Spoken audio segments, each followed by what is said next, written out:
Let's go, guys. We're going to Baba's house. Hey, Baba. Every Sunday we go over to my grandpa's house and it's just super fun. My family is so energetic and so hyper and loud and fun and crazy all at the same time. Come on, guys. Bacon time. It's kind of hard to get anything in unless you really say it fast. Where'd my coffee go? We dedicate our life to family. Family comes first.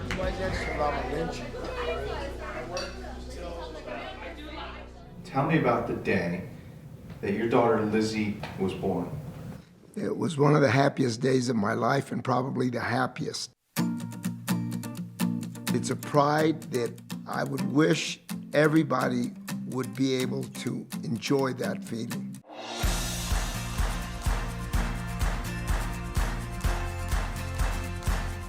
We had originally met in California. Ultimately, when we decided to get married, we got married here in El Paso, which was her hometown. We started talking about having kids.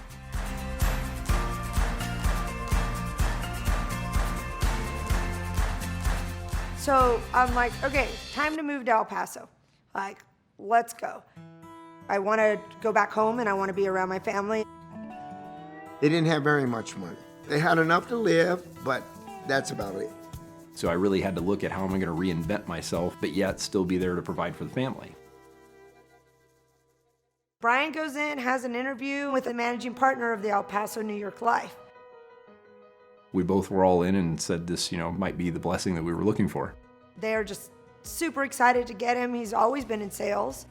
I was always there around the office. The joke was that I have a stroller in tow, baby on one side and like files on the other side. And I was just trying to help him, because I didn't have a job at the time. It was kind of one of those typical days where she dropped by the office with the kids and the family, and one of the partners said, Liz, you're here all the time with the kids. Why don't you get licensed and, be an agent so we can pay you? I was just hoping that he would do really, really well. Elizabeth came in and started helping Brian. She was down there almost every day. And my dad and my mom called me. I said, what are you doing with your days? She said, oh, I'm helping Brian. And I said, well, what exactly does that mean? And she says, well, I'm going to sell life insurance. And I said, you're going to sell life insurance? I had a fit. I felt that Elizabeth's capacity was much greater than selling life insurance. That's what bothered me about it. I always had the feeling that insurance people were, who knows, you don't know if you can trust them. My dad definitely was not thrilled. My mom was not thrilled. It was bad. It was horrible. Finally, I'm like, that's it. I have to make my own decisions. I am who I am, and I'm really sorry if you don't like it. I know it's the right thing, and I'm going to do it. Immediately when I started in this business, I started studying for every exam in the books, attending everything I could to soak up knowledge. And then the business just grew and grew and grew and was constantly growing. She came into the career and made President's Counsel and MDRT her first year, and then set her, sights on becoming a chairman's agent. The whirlwind that's been her career has just truly been amazing.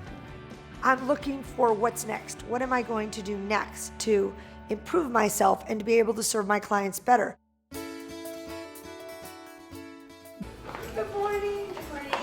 The reason that it's so important to be able to offer so many different services to our clients is because having some kind of singular expertise is such a disadvantage to your client because you're not able to really serve them holistically. I think it's a great opportunity because you need to have that energy in order to be able to be in this business. The support staff that I have, as well as the New York Life larger team that I have, is extraordinary in that we are all trying to lift each other up. Okay, gracias. We're always outside our comfort zone. That is the reason that we always keep growing and growing and growing. Liz told us, I'm gonna go for president this year. like, how are we going to do this? Is this even possible? The momentum started to go and people saw that we were running. It just energized me so much. And she just told me, I'm going to do it. I know I'm going to, and nothing's going to stop me. Even if it gets hard, even if it gets to seem like it's an impossible goal, I'm going to do it. My mom will do anything she puts her mind to. My mom could be the first person to build time travel. Mom, if you're watching this, please go invent time travel. The word fail is not in this office. It's just moving forward and forward. And at the end of the day, you go, I not only did it, but I did it the right way, and I did it by taking care of the people I'm supposed to take care of and doing what's right by them. She did it after 7 years. I can't believe it still, it's surreal. We did it! I'm very proud of Elizabeth. I didn't understand what life insurance was. Not only is she happy, but she's helping people. And that to me is priceless. To have Elizabeth develop trust with people is what's so important. That they trust her and they believe that she's gonna do a good job for them. For my mom to be the best insurance person in the whole United States just makes me feel proud of her, and that I'm glad of what she's accomplished. She's done so much, and she makes time for us, and I think that's so special, and I'm so proud of her. She's a prime example that you can put family first and be successful. I can't be more thankful for having my best friend and my bride and, the mother of those kids be such an inspiration, to her work ethic and discipline and what she's been able to do in the community. I'm just getting started because I have all these goals. I want to expand my practice. I want to be able to reach more people. Achieving this, it is incredible. And I'm so proud to have done it. But tomorrow, I get to go do something new. I get to achieve something different. And that's what's so exciting.